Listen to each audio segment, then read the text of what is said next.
Okay. Good morning, everybody. To be honest with you, I'm testing out something this morning, two streams at once type of deal. Checking to make sure right now that everything's sort of kind of functioning the way it's supposed to. I don't know if I am or not, though, honestly. Let me check on a few things.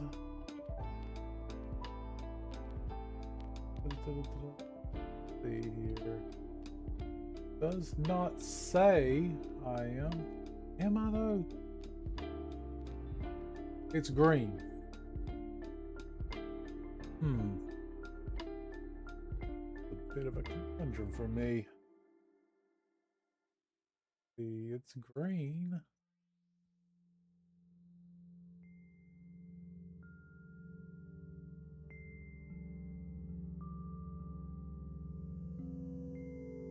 Oh, it does say streaming now, though. Oh, crap. Wait. Is there double on the thingy? There probably is double on the thingy.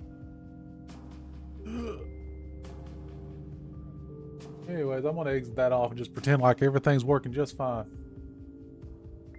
But I do need to look at that, though. Huh.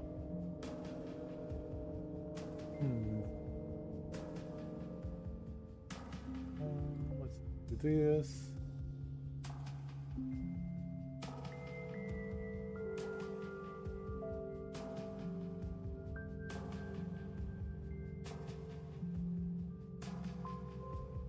Let's see.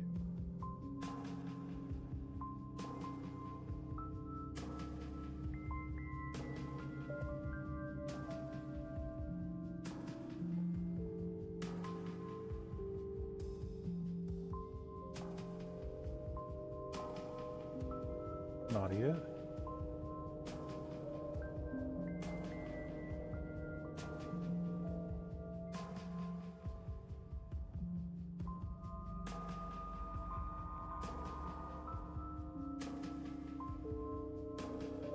Oh, the glories of doing something live.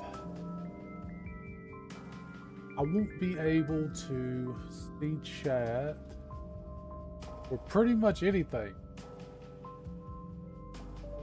Yeah, this is downright weird.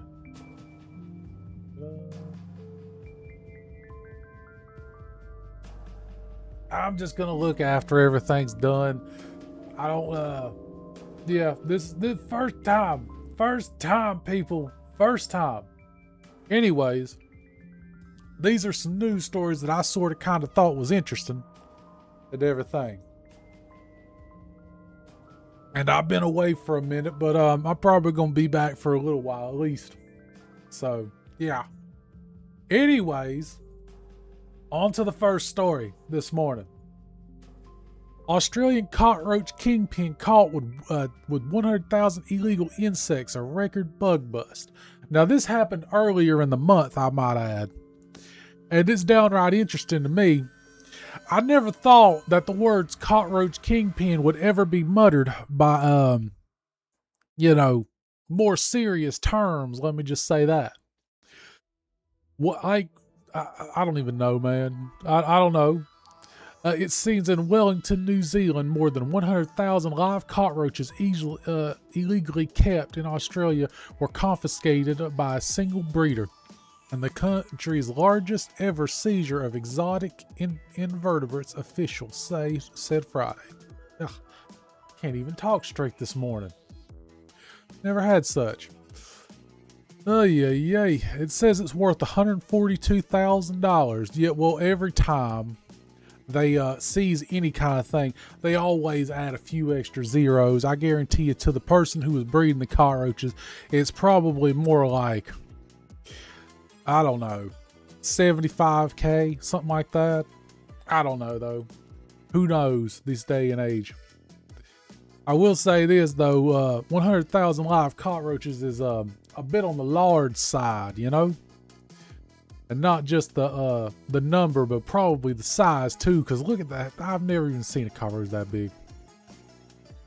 The cockroach, the Madagascar hissing species, is one of the world's largest cockroaches, measuring 2 to 3 inches or 5 to 8 centimeters in length.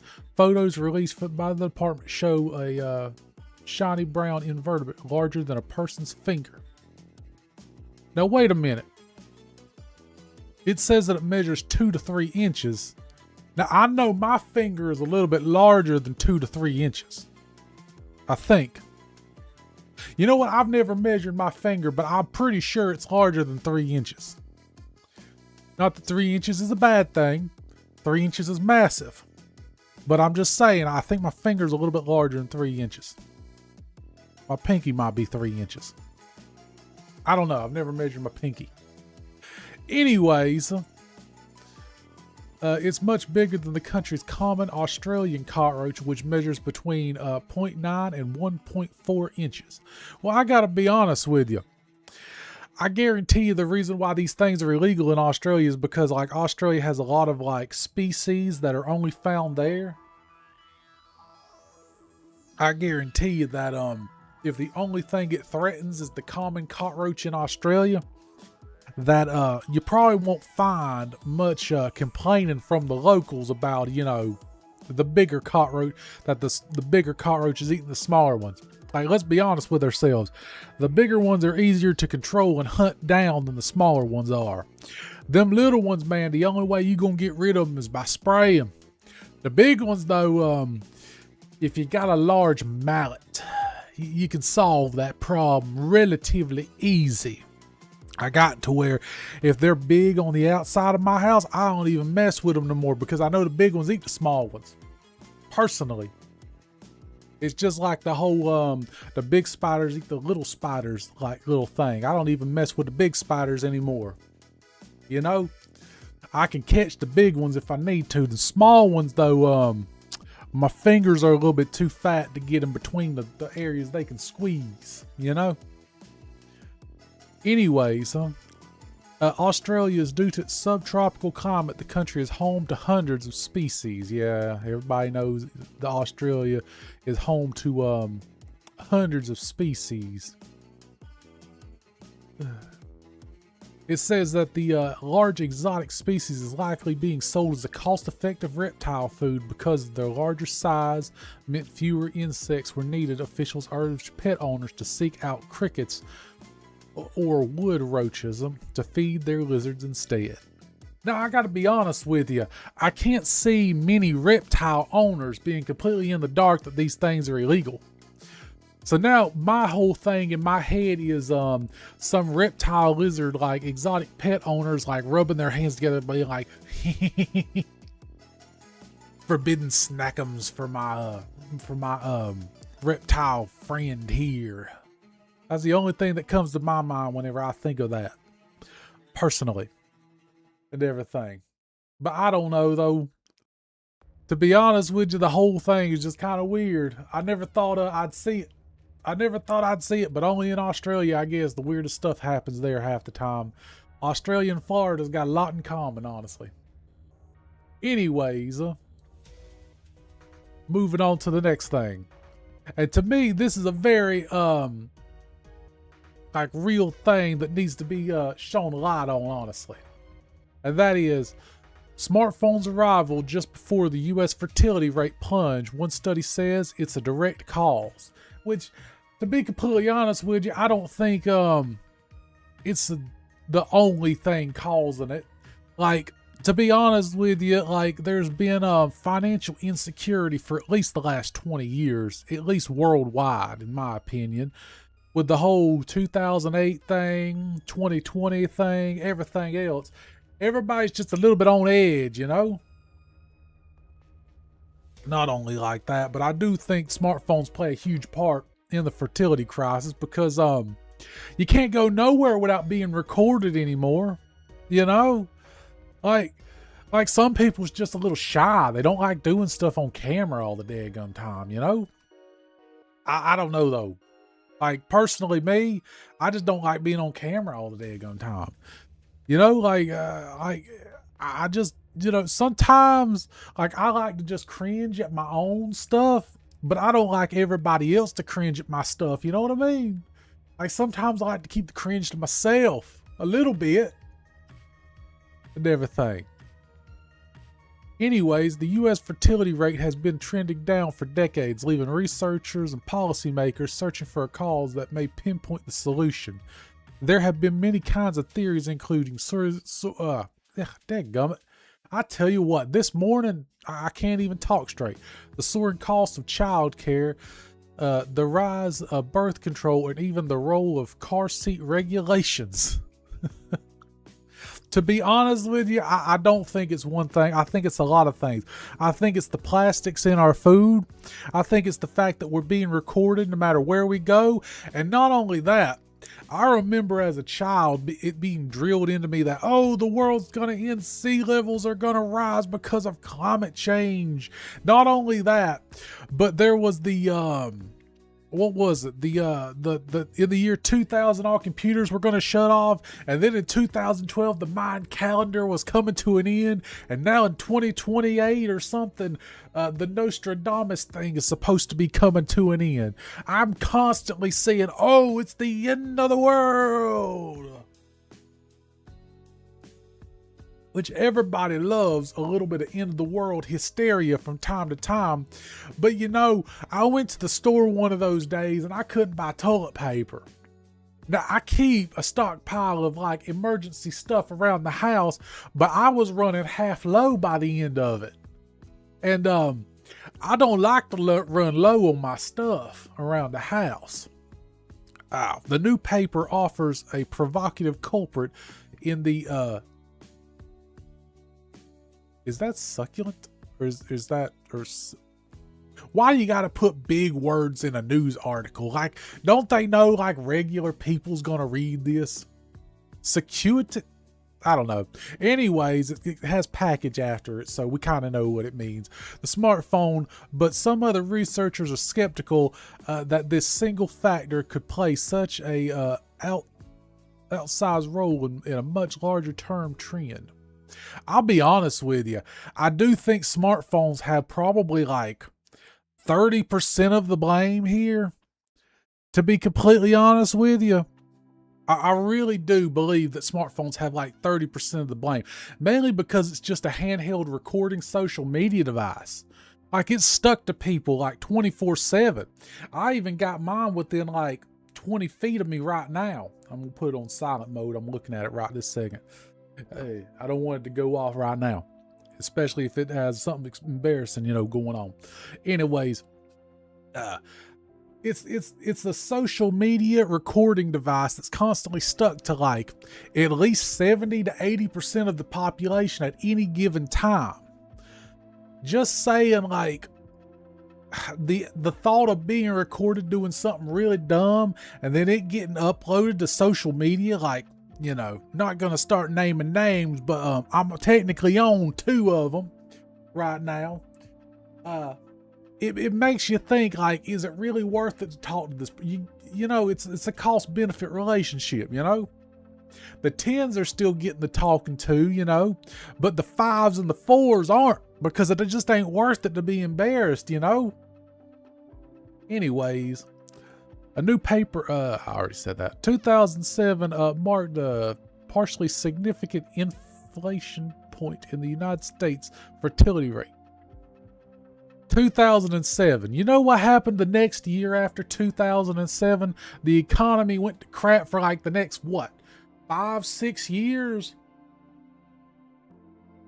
And to be honest with you, I think the economy plays at least like 40% of the blame in why the fertility's down the way it is. If you actually look, what did we have? We had the 2008 BS, and that messed up the little guy for at least the next 4 to 5 years. And then right as people were starting to get on their feet, we had the whole 2020 crap. Huh? And if you look, I remember back in the day, I could eat good on like $3. I could go to McDonald's and get like 2 cheeseburgers and some fries, man, and drink water for $3. Back in this was like around 2002, 2003. I was a youngin' back then, but still, I could sit there and eat for $3. Now, like, I literally bought like a $3 pizza the other day from like Walmart.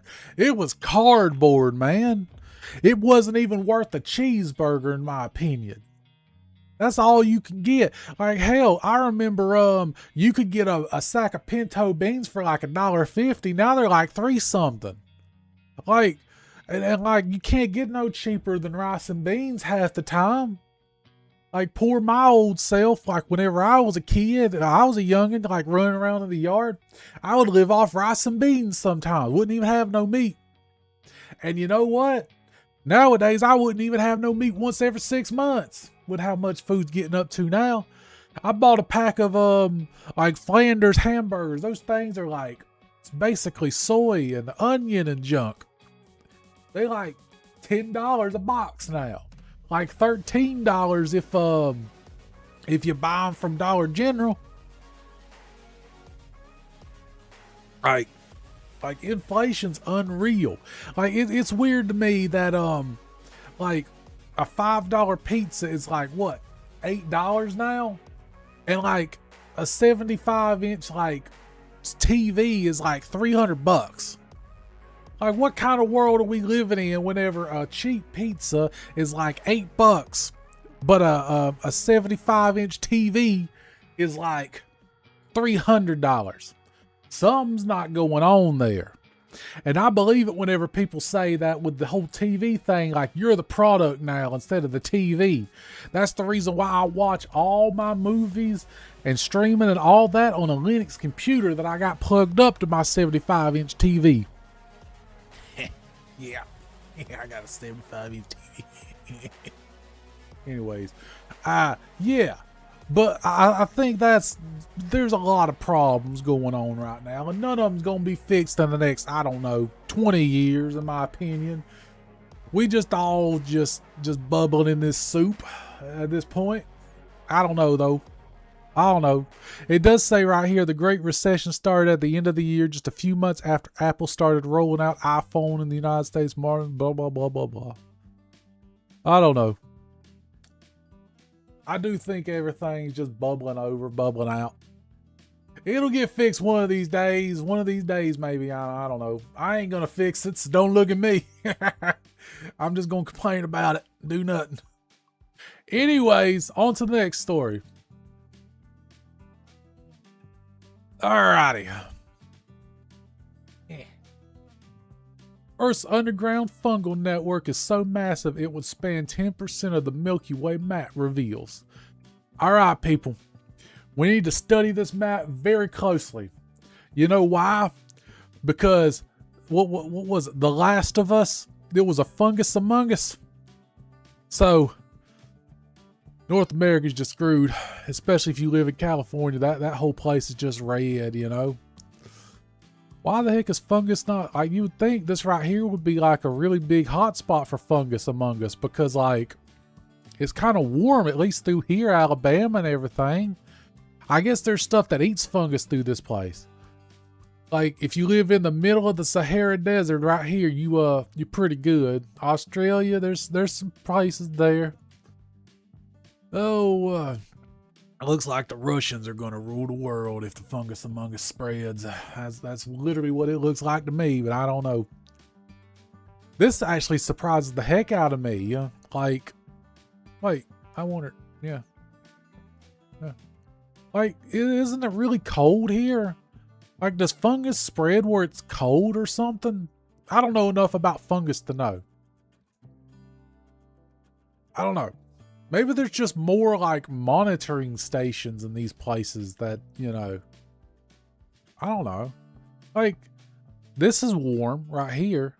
This whole area is warm, so, but this is warm throughout some of the year, but cold throughout most of the year, you know? Like, look how bright Alaska is. I'm guessing fungus like doesn't like the heat because India's cool. You know what? I guess that's the most unrealistic part of The Last of Us, is that it started like where? Like Malaysia, I think. And like, yeah, like it should have started in like North America or like Africa or something. Like New Zealand, I guess. Because like, Yeah, it's not even that bad here. It's like one of the lighter parts on the map. I don't know. Anyways, Earth's underground fungal network is so vast. If it were in outer space, it would span roughly 10% of the Milky Way. That's probably if you were like line it in a straight line and everything. Like they always like want to make things sound so massive. Like, oh, if you lined everything up end to end, it would be around the world like 3 times. Like, yeah, but you probably wouldn't be able to like see it. Like if you lined up every single cellular like piece of fungus like end to end, yeah, it would probably stream like 10% of the Milky Way, but like really doesn't matter. I don't know. Ugh. Okay. Oh, there's a lot of big words in this. Plants nitrogen, phosphorus return to their carbon. Now blah blah go. In grassland, there's high altitude.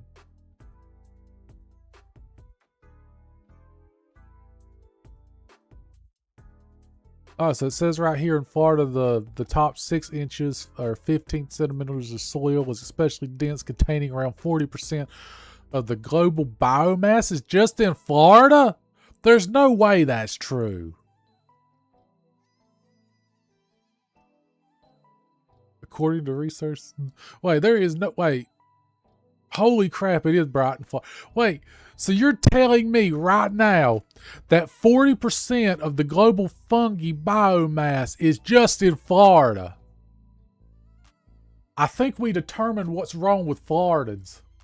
I think we know why Florida Man exists now. There needs to be more study on how like Florida Man is literally the outcome of what happens if you are exposed to 40% of the global like supply of fungus. Florida Man has got to be at least 2% fungus at this point. I'm starting to think The Last of Us was a documentary of Florida. What the heck? There is no... Wait, Everglades in Florida, the top 6 inches, 15 centimeters of soil, especially dense, containing around 40% of the global fungi biomass. This highlights the undisturbed grasslands are essentially reliable carbon sink, according to researchers, which published 40%.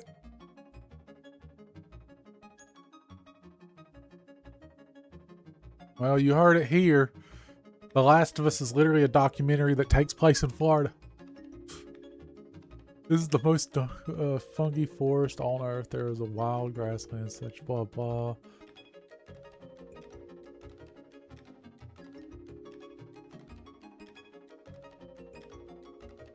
I hope this builds the conversation of their protection, because wild grasslands are going away quite quickly. People are much easier to rip up grass than it is to rip up trees. Yeah, I agree. It is much easier to rip up grass than it is trees. Not only that, like grasslands tend to be flat, while like if you rip up a bunch of trees, you'll find that the ground is like very uneven because the roots like force their way through the soil and everything.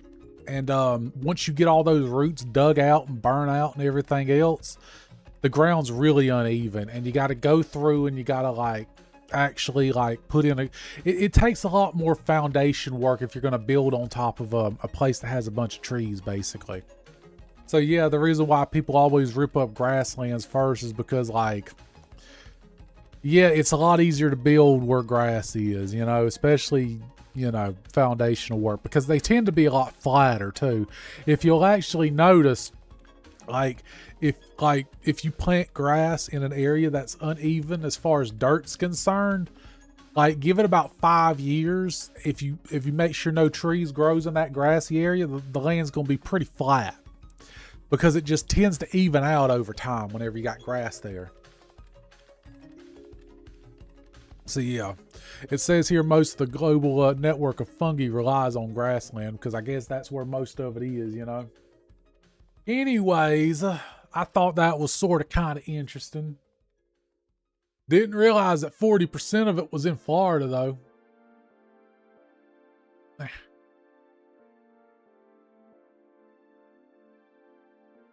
Ancient squirrel poop in Arctic permafrost contains DNA from mammoths, bisons, horses, and big cats. Now, I gotta ask myself here, what were these squirrels doing in Antarctica to have like so much DNA in their hidey holes? Now, personally, I know squirrels will take a bite out of anything if it ain't moving, but I never known them to seek it out. Now, I'm wondering, without even reading this, were these squirrels more opportunistic or something than the modern squirrel? Just saying honestly. Or is squirrels not as or opportunistic today because like humans are around and they just don't have time to like pick at things? You know what I mean? Prehistoric squirrel droppings were analyzed and found to contain genetic material from numerous Ice Age beasts, plants, and microbes, and fungi. Yeah, I need to watch that right there. We don't need something weird happening. Ah, look at that. It's kind of cute. You know, I have never seen a squirrel look like this. I've never seen a squirrel sit still that long. The frozen droppings from the prehistoric ground squirrel are chucked full of DNA from Ice Age beasts, including the woolly mammoth, a mysterious big cat, and a huge array of other organisms, revealing a remarkably detailed genetic snapshot of ancient life in Canada's rugged Yukon. Yeah, the rugged Yukon. Although the genetic material of large creatures was found in the ground squirrel's poop, these rodents were not carnivores. Are you sure about that? I'm just saying, like, if you find DNA in there, they might have been munching on a little bit of something. If this was found in frozen poop, it was probably like hungry as heck. It'd probably eat about anything. It's probably very hungry. Let's just say that. I wouldn't put it past them is all I'm saying. They are very what is that? I know I said that a second ago. Anyways, omnivores that feast on a wide variety of plants, material, and fungi, as well as insects, rodents, and keratin? Carnton? What the heck is this word? Carnton? Anyways, this word. Just like the Arctic ground squirrels, the big word, do today's Yukon territory and other parts of the Northeast and North America and Siberia. Huh. They collected various objects, huh? Hey, potentially explains some of the genetic blah blah blah blah blah blah. Basically, they don't know.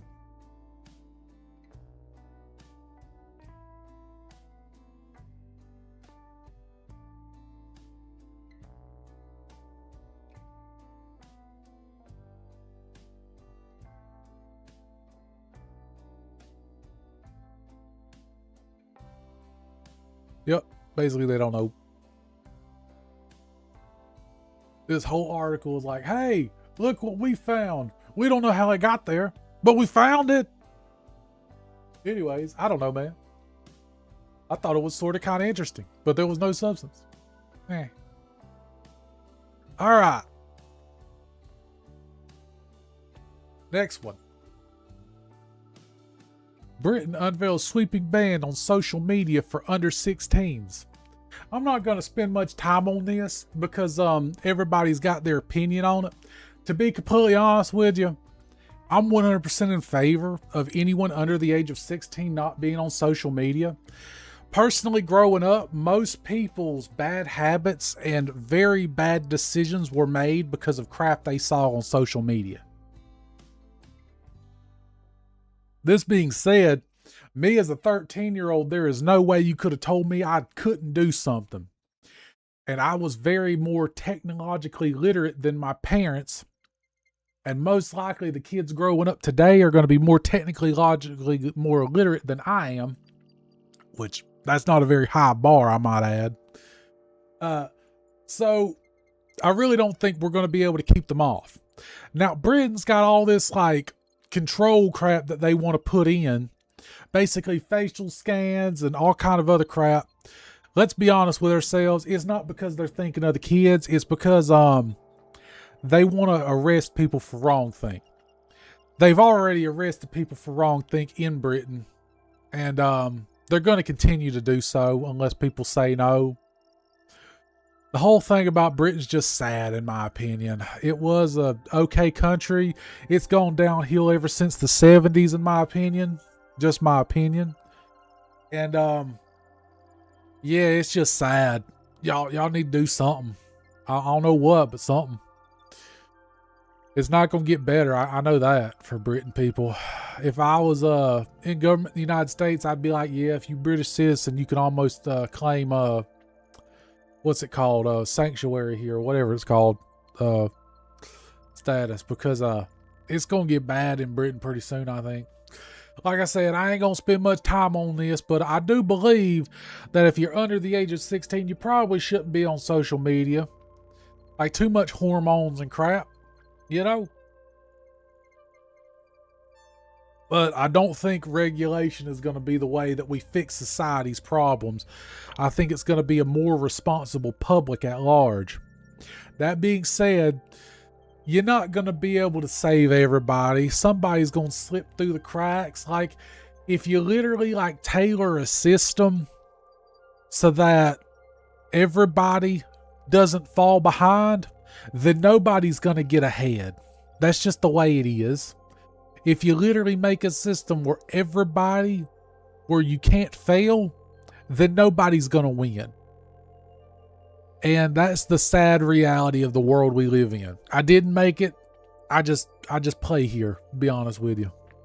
Anyways, that's all I'm going to talk about when it comes to that stuff. Oh, the next two stories are kind of combined, you know. It's just sort of a PSA. Keep your heads up on a swivel and pay attention, basically.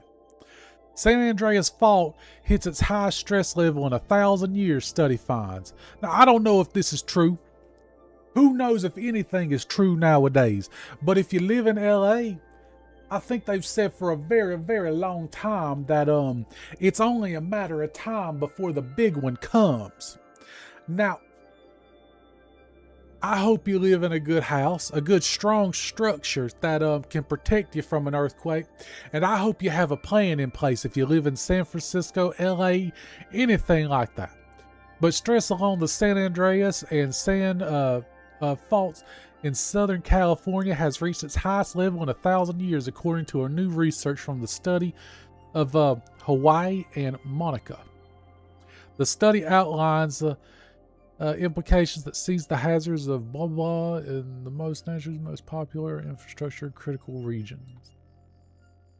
Most populated and infrastructure critical regions.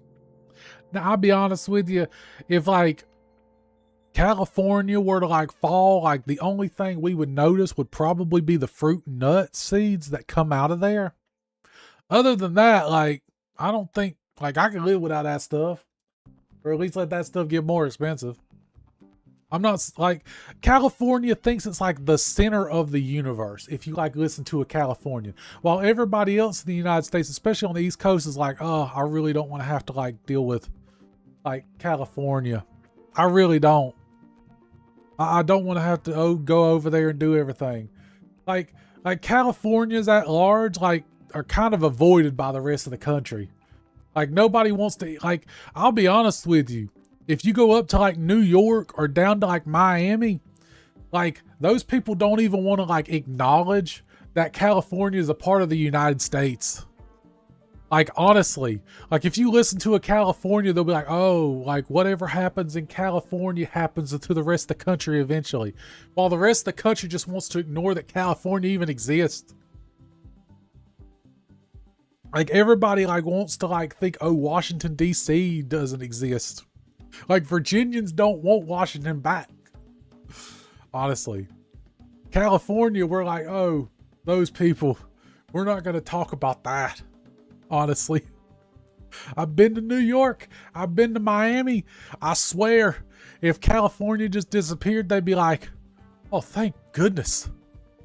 I'm for real. Like, the East Coast doesn't even like to think that the West Coast exists.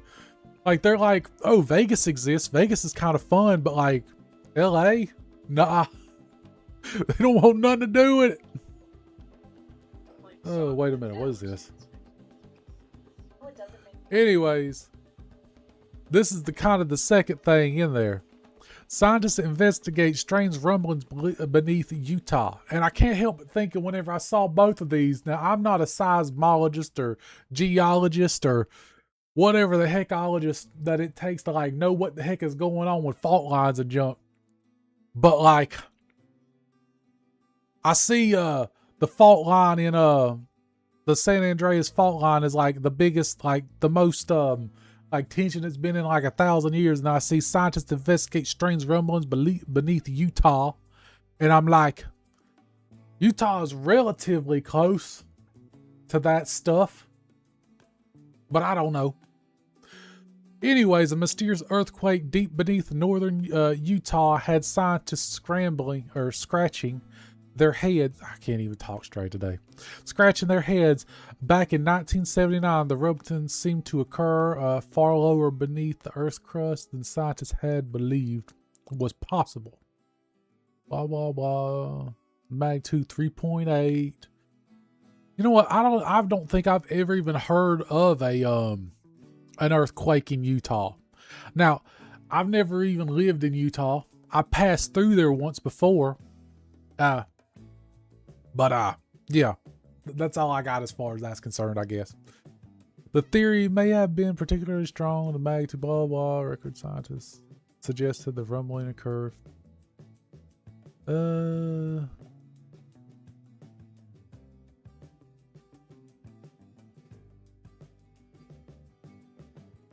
Wait, the earthquake occurred in a region where none should exist. The university, blah, blah, help. Okay. Now hear me out here. There's either two things here. One, there's some sort of fault activity going on and the big one's going to happen in the next 1,000 years. Or two, Hollow Earth is real and there's people inside the earth and they're digging their way to the surface and they're probably going to invade in Utah. Probably. Maybe. I don't know. I have no idea what's going to happen. The Journal of Seismic Record University of Utah, blah blah blah blah blah blah blah blah blah blah blah blah blah. Bunch of sciencey stuff. Colleagues, blah blah, determine the quakes. It's a mantle event. Yeah.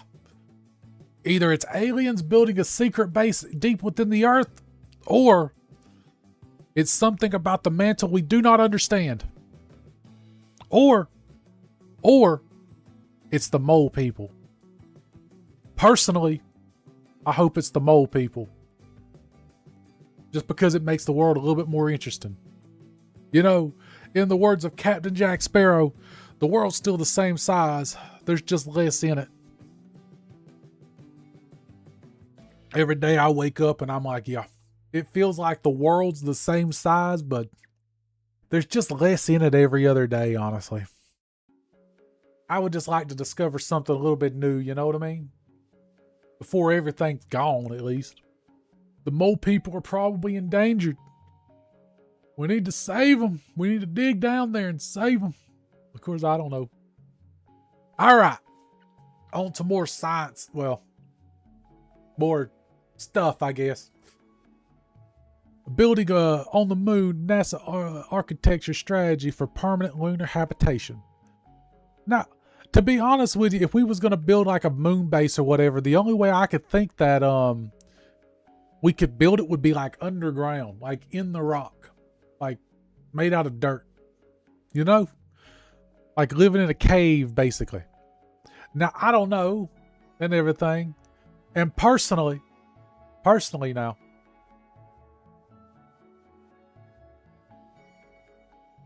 I don't know.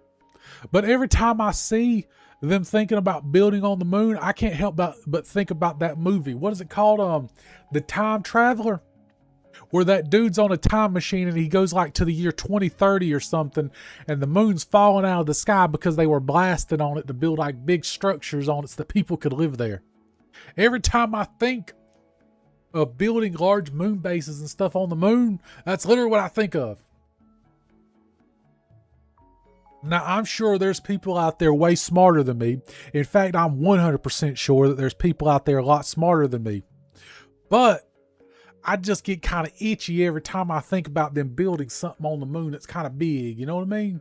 Especially if they bring out something like dynamite. Now, I'm not saying they're going to bring out dynamite. All it says here is the most media attention when the rockets, blah, blah, quench.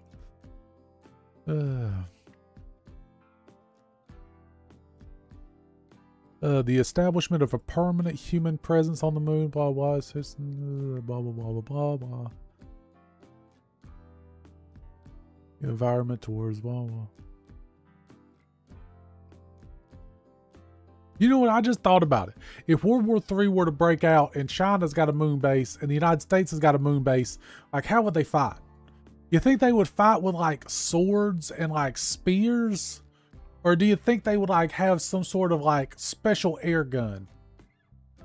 I personally like can't help but think about like moon knights. You know what I mean? Like got big bulky like space suits that are like armored with like outer metal, like aluminum shells or something, and like carrying around a giant like sword like Guts would have in Berserk. I can't help but think of that. Somebody needs to like come up with like an animated show where like World War III breaks out between like China and the United States or Russia and the United States or something, and like there's moon knights fighting like World War III up there or something. The war rages on. You know what I mean? Anyone else? Or is that just me? I don't know. I'm just sitting here thinking to myself. Anyways, I done lost interest in this story. Beware though. Anyways, on to the next story. Could humanoid robots be headed for the battlefield? Personally, my thoughts on it are yes and no. Like, we've already got drones on the battlefield. You know, I saw that recording of, it had like a Amazon warehouse worker, and like he would work and he was like ahead at first, and then they had like a humanoid like robot. And then I think like part of the stream or something, the robot had to like charge. And that's the only reason the human had like a chance, is because the robot had to go to like its charging station or something. I'm sitting there thinking, if like they got serious, all they would need is like a hand and an eye. You know, they don't need to have like a humanoid robot that can like walk around to like flip packages over and junk. And that thing could literally run 24/7, just plug it into the wall. You know, they gave the human a fighting chance by like having it recharge and walk around and junk. You know what I mean? Like all you need was a hand and an eye.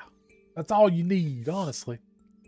But could humanoid robots be headed for the battlefield? Like probably, but like not really. Like they had that robot, what is it called? Like the dog from like Boston Dynamics, like what, over 10 years ago?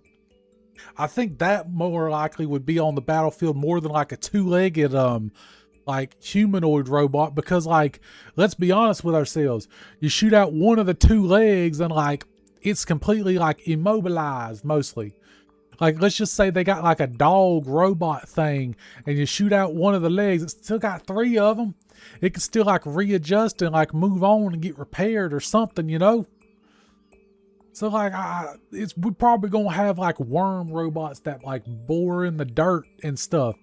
And like, they're gonna be like moving mines or something. Like it's gonna be a worm that you just like throw out on the dirt and it bores into the dirt and it wiggles around and like it moves. So like you could do like a minesweeper in like a certain spot and like be clear, and then like the next day the worms like move over where like the minesweeper said it was clear, and then bang, you got a mine there. Like we're probably gonna have robots like that in the next 4 years. I probably shouldn't have said that because I probably just gave somebody an idea. like Lord forbid, we don't need like personnel and vehicle mines that can move around on their own underneath the dirt. But like, I'm sure somebody's been working on that. And that's a very frightening thought in my mind. We're probably going to have like drones that look exactly like a bird too in like a year or two from now. And like I'm calling it, they're probably going to make them look like crows, because crows are everywhere on the planet. Every continent's got a crow on it. So they can just make a crow and then like be done with it, you know? Instead of having like a blue jay or a bald eagle or something. You know what I mean? Anyways, I've come to the industrial space, the tech-heavy area of San Francisco, expecting to see blah blah humanoid robot soldier during something combat-like blah blah feature.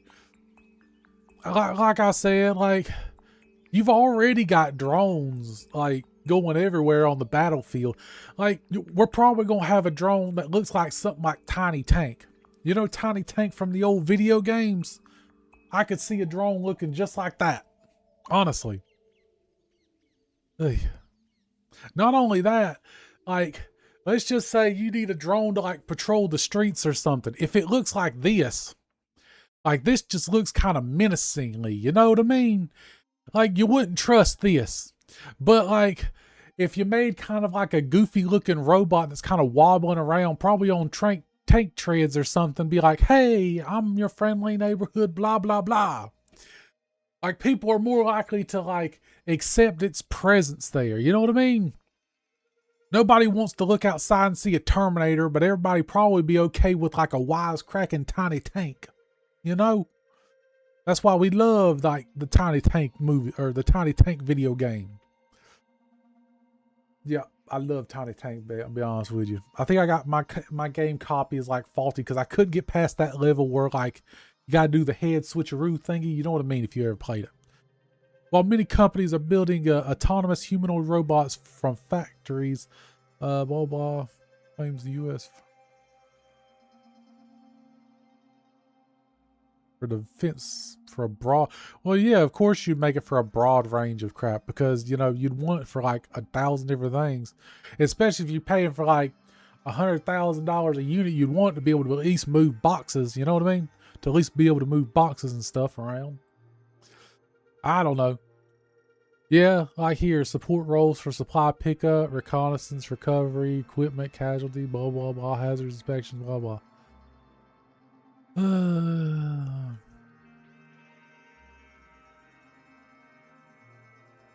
I don't know. It seems like it's just turned into a video game. Every day, everything's just turned into a video game. I don't know, though. That's just the way the world works these days, I guess. Anyways, this is the last story of the day. This rounds it up and everything, and I get to look at everything again. Because I don't know how everything's gone up to this point, to be completely honest with you. I'm kind of blind in one area, not blind in another area. But anyways, this is the last story of the day and everything. Google Chrome is closing the loopholes that let old ad blockers keep working. And yeah, I think we're going to get close here in the next few years where like no ad blocker is just gonna work. And everything else. And that's just going to be the way it works, honestly. Like, we're going to be so monitored and locked down for everything that people are probably just going to start disengaging with like the internet and stuff. And that honestly is like the worst thing. Whenever you take away freedom and like everything from the internet, people start disengaging from it. Like, I really like in a world where like everybody is monitored and everything, like nobody's going to want to go on Facebook and just have a normal conversation or Twitter or anything, you know? Why would they?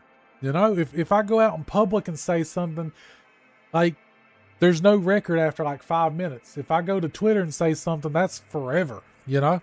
It's going to haunt me till my last day. So like, I think at the end of the day, like whenever everybody's controlled, locked down and monitored on the internet, people are just going to start disengaging with it.